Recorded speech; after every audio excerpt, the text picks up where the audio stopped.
কিছু আজব গল্প। কি হয়েছে জবা, তোমাকে এত চিন্তিত লাগছে কেন?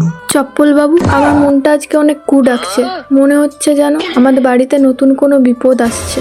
আরে ভয় পেও না, তোমার চপ্পল বাবু তোমার সাথে সব সময় আছে।